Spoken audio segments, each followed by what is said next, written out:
झाँक्री कहाँ छ भनेर मलाई जानु पर्थ्यो। अहिले मैले परमेश्वर चिनेदेखि मलाई झाँक्रीको पनि खाँचो छैन, कोरै पनि दुष्टले पनि हेर्न सकेको छैन। अहिले अस्ति अब मेरो बच्चा कहिले पनि एकपटक त्यस्तो भएको है, बस्ने ठाउँ उस्तै हो कि के हो अब ईश्वरै जान्नु, हामीलाई त थाहा छैन।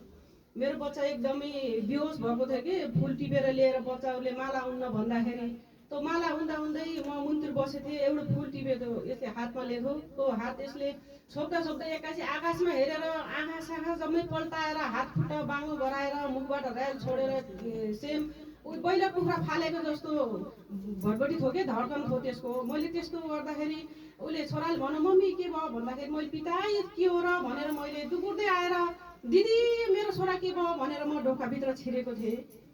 ढोकाभित्र छिरेर दिदीको काखमा मैले उहाँको काखमा फालिदिएपछि मेरो बच्चालाई उहाँले हात उसले बुकले शिरमा राख्नुभयो, केही न के भएछ र केही भएन भन्नुभयो।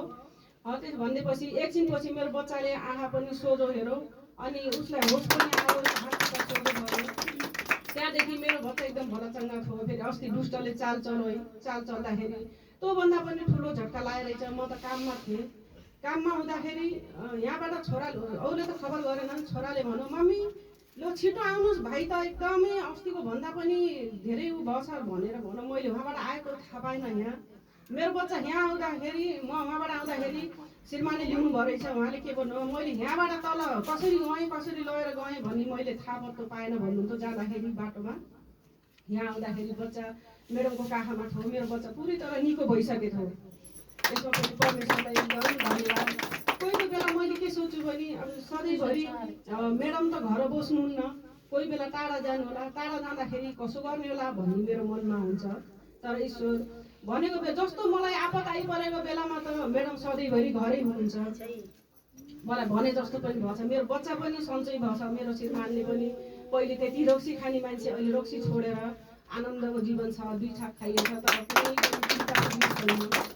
मेरो बच्चाले निको भयो। कानमा पनि कतिपटक एकपटक घाउ आयो, एकपटक घाउ आउँदाखेरि मैले के भने औषधि लिएर निको हुन्छ भनेर मैले औषधि लिएको थिएँ। ईश्वरलाई मैले पछि राखेर मैले औषधिलाई अगाडि लागेको, त्यो मेरो गल्ती थियो।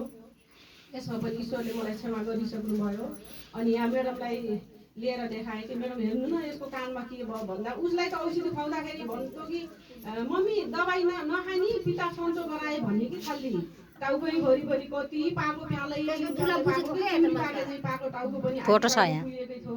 त्यति बेला पनि उसले खालि मम्मी नछौ पिता सन्चो गराए भन्दै आफ्नो हातले सराउँदै गर्थ्यो टाउको।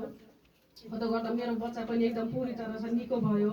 यहाँ मन्दिरमा आएर मैले यति उद्धार पाएँ। दबाई त कति हुन्छ, कति बेला हामीले भुलेर बस्छौँ।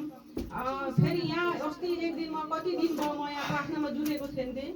एक दिन आउँदाखेरि बेलुकी यहाँ प्रार्थनामा जुटेपछि आजको दिन म जाँदाखेरि